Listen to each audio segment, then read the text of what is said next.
Hello, you welcome. This is Moment for Thought. I am Ali Baro. A lot have been said across the Federation, across the global community, perhaps on the corona pandemic, which has affected the life of the individuals, the society, from the community level, and the global village. Fundamentally, the coronavirus has threatened the lives of the people across the globe. But there is one very, very vital issue, which perhaps the people have been talking by the sides, the issue of the economy. And even from the grassroots level of the economy, let me put it that way, individuals, trades, and what have you has suffered. National economies of many nations and the global economy generally, is facing a lull. And just recently, Mr. President Muhammad Buhari, in his address to the nation on the pandemic, he specifically perhaps talked about the economy. How do we arrest the situation so that the adverse effect on the economy will be at the minimal level that will sustain the operations of the nations generally, let me put it that way. You welcome to the program. I am Ali Baro. I have eminent Nigerians in the studio to have a discussion on this. I have Malam Dauda Birma, former Minister of Education and one-time presidential aspirant on the platform of erstwhile AMPP. Malam Dauda Birma, a politician through and through, and of course a grassroots man, for his Sarkin Gabas Adamawa. Malam Dauda Birma is officer of the Order of the Federal Republic, OFR. You're welcome to the program. Thank you. I have Professor Kenife.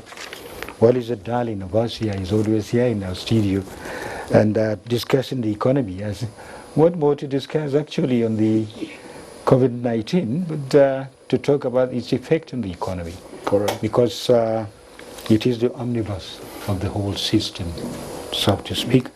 He is a macroeconomic policy analyst, a lead consultant on private sector development to the ECOWAS and chief economic strategies in the ECOWAS Commission.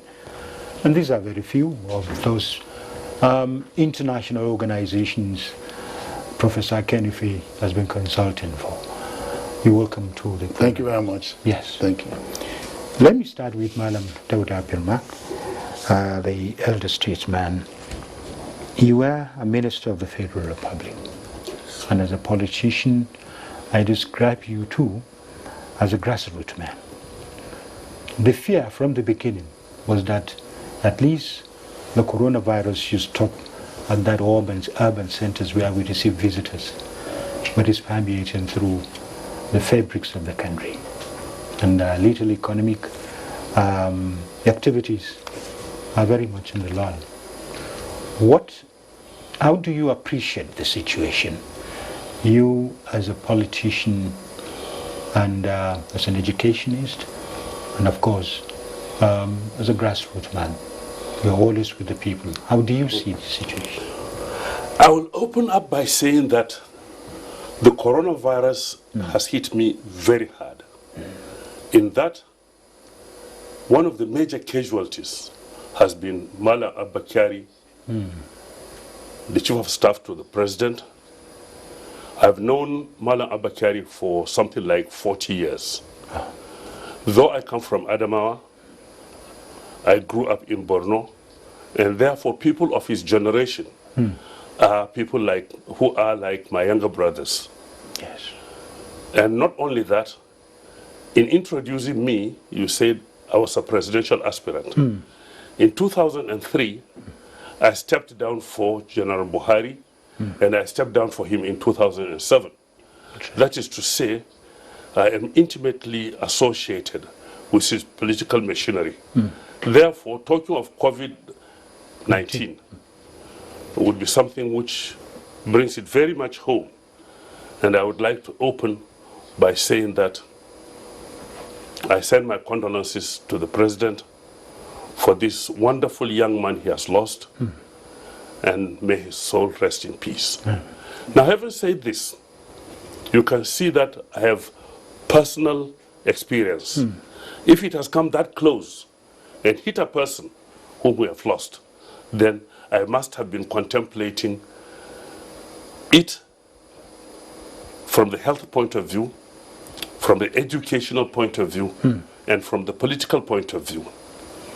Now we are talking of COVID-19 and the economy. But as a Minister of Education, I look at what it is doing to education. If you look at your children, they are out of school because of COVID-19. If your lecturers are not going to lecture and your teachers are not going to teach, you have to pay for it eventually by the vacuum you are creating now. Because education is something which is followed 24 hours a day. The mother waiting for her children to come home is going to continue with the process of education. You find mothers saying, have you done your homework? Bring your homework, and things like that. And it means when children have left school and have come home, they have to be educated. Therefore, the effect of COVID-19 on our education is something we are going to reap in the future. We have to brace ourselves. We have to prepare and not to pretend that it is only a health issue. It's an issue which is preventing people from going to school, preventing teachers from meeting their children, preventing lecturers from coming to lecture, and it's something which has enforced social distance, and you cannot teach people or influence people educationally by standing 10 feet, 20 feet, 30 feet away from them. Yes. There is a degree of intimacy in the imparting of education or in the absorption of education. Therefore, COVID-19 has an effect for which we have to prepare. Yes. I want you to appreciate the issue at hand with COVID-19 and the economy. He said we're going to reap a lot of things in future. Yes. We are coming to presidential. Yeah, well, globally is a meltdown globally, yes. And most countries are going into recession, and some will be depression. But rather than go through all that, because of interest of time, go through the litany of wars on the global side, I think we could look at Nigeria, very come closer home. There have been predictions, even by IMF, that we may come down with a minus 3.4% growth. But one thing that I need to mention is the order of battle. The order of battle. The order of battle. First is we know there was supply shock. Initially, there was supply shock from those countries, China, and that disrupted manufacturing activities because about 80% of our companies, manufacturers here, are dependent on imported raw materials. And the worst part actually is the pharmaceutical industry imports virtually all the active pharmaceutical ingredients that they use. So that is water that they add or starch or thing to compound the tablets and stuff. But it got worse. It wasn't just about the supply shock that translated to traders can't find the goods to import and those manufacturing can't get their raw materials. But they actually started blocking export of medical products, medical facilities, pharmaceutical products. India stopped exporting hydroquinone. Many things were being. So can you imagine that? When has it entered into our calculus that countries can actually stop sending things? But in terms of the order of battle here, in relation to the economy, first is protection of employment. That's the first order. How do we protect employment and prevent redundancies? Yes. I know that the legislator, the Federal House of Rep, passed a law immediately saying companies hold the staff as much as you can, obviously. They can give them 50% of salary, that's okay. And then recoup that from tax rebates. From employment, then the next one is recovery. How do we recover? But for you to say recovery, you have to carry out impact assessment, sectoral impact assessment, to see which sectors have been hit and how they have been hit before you talk about how they're going to recover. I mean, aviation is an obvious suspect. It decimated aviation because their revenue is gone. There are even the cargoes. Where are the cargoes? Where are the passenger traffic? Where is there's a serious problem. And we have a fund that is running 22 aviation airports. Only one is viable. That is Lagos. Lagos carries 58% of the revenue and cross-subsidizes the remaining 21. Only Abuja breaks just even. None of the other ones are viable. They owed over 53 billion. If they turn the screw, all these airlines will go. And they are self-generating and self-IGR, which means they're not getting money from government. So that is a problem. Then this third order of battle is, after recovery, you come to growth.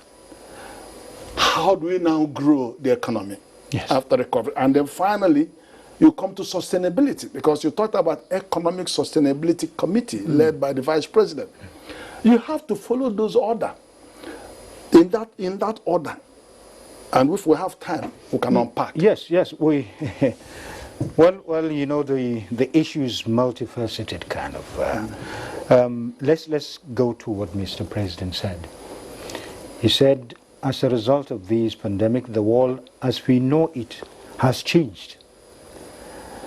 The way we interact with each other, conduct our businesses and trade, the way we earn our livelihood will be different, which you've just expounded. To ensure our economy adapts to this new reality, I am directing the Ministers of Industry, Trade and Investment, Communication and Digital Economy, Science and Technology, Transportation, Aviation, Interior, Health, Works and Housing, Labor and Employment, and Education to jointly develop a comprehensive policy for a Nigerian economy functioning with COVID-19. You've heard what Mr. President said, yes. The crux of the matter is that we are faced with a challenge we have never faced in our lives. The bottom line is that it is an issue of education. Now, he's mentioned the blackmail element of people not supplying us with drugs, not supplying us with chemicals, not supplying us with raw materials for this. These all go down to education. If we have educated ourselves enough to delve into the raw materials that we have, I do not believe China can point a finger at us when it comes to rudimentary materials required for the sustenance of our health system. But have we invested? Let us ask ourselves, in the last 10 years, how much have we invested in education? If we have not invested in education, it does not look after itself. It's not something you wait for when it's sunset, education is closed. When it's sunrise, education is open. Education is a 24-hour business, and we must make sure that we use our forests, we use our farms to cultivate and bring what should be our pharmaceutical raw materials. We have the National Council for Pharmaceutical Research and Development. But have we given them attention? They are just a department which we think we give the funds to them 100 to keep them billion quiet. naira has been allocated to keep teaching them quiet. hospitals and what we Intervention. So yes. you just say what is education and what is associated in the fulcrum of education, Yes. so that we now work 24 hours a day to see the effect of our neglect on our health system, our pharmaceutical system. About 20 years ago, 25 years ago, I had the privilege of going to Bulgaria to see some of our students who went there to study pharmacology. And they told me, on a 4-year program to study pharmacology, They were in the classroom only for 3 years. In the 4th year, they were given jeans, t-shirts, and various implements, and they would go out into the bush. It would be them now who would scout for the pharmaceutical raw materials. And they would come in the 4th year. They would be required to manufacture certain drugs and therefore make the country independent and not rely on China or Brazil or any other place to give them raw materials. If you look at it now, we have burnt not less than 70% of the pharmaceutical raw materials that grow in our bushes. Now, we should come back to our senses and now say, let us go to our farms, let's go to our bushes, let us go to our forests, and to bring the raw materials that are required for making us independent of people who we look forward to. Now, when you talk of pharmaceuticals and healthcare sort of things, you say we rely on India. As soon as you telephone India, they say we rely on China. And if the person you rely on is reliant on somebody else, then you have lost it even before you have started. Yes. Therefore, what I'm saying is that the president can make this committee much smaller. And he can make either himself or his vice president and his secretary to government members of this committee. And they should work 24 hours a day. Yes, he went ahead and said the ministers will be supported by the Presidential Advisory Council and Economic Sustainability Committee in executing this mandate. I'm also directing the Minister of Agriculture. You talk about horticulture and water. Yes. The Minister of Agriculture and Rural Development, the National Security Advisor, the Vice Chairman, National Food Security Council, and the Chairman, Presidential Fertilizer Initiative, what we talked about before we come to about the potassium content that we have in the country, initiative to work with the Presidential Task Force on COVID-19 to ensure the impact of this pandemic on our 2020 farming season is minimized. So there's a focus, but because you talk about a kind of multi-sided kind of things and the ministries, and you appreciate this frontline ministries that was lined up by Mr. President? Yeah, this very, very coordinated action. But remember that there's so many different things happening. We have 3.5 trillion on the table from the CBN, and they've got that. We have funds flowing in. European Union gave us 21 billion. That money coming in. And there are also other public works programs that are targeted. For example, 774 local governments, 1,000 job per local government. And this committee, and then the one good thing actually is to recognize that I'm glad that Vice President was made the chair of this. Because he has 4 years frontline street experience in handling the weakest of the weak. And so he's got that feel. He's got that feel, especially when we're targeting employment. So I'm quite happy with that. But I think it's now come to a point where they also have to look at, fiscal and monetary measures that need to kick in, and the ways and means. They will look at employment and how employment intensive measures. That's why all these ministries, key ministries appointed, will have to go and look at some kind of public works program of some sort. That will be complemented. And I also like the fact that while the MDAs will enter into the equation with whatever works that they want to do in the framework of the 774,000 jobs that have to be created. The NDE will deal with the personnel costs. So it's streamlined. Now the issues now are, how are we going to deliver? We have frameworks that exist where much of the intervention funds tend to go through the banking sector and get down. But we say that it doesn't reach everybody, particularly the informal sector. The informal sector accounts for 65% of our GDP, between 50 and 65%. And they account for about 92% of the employment.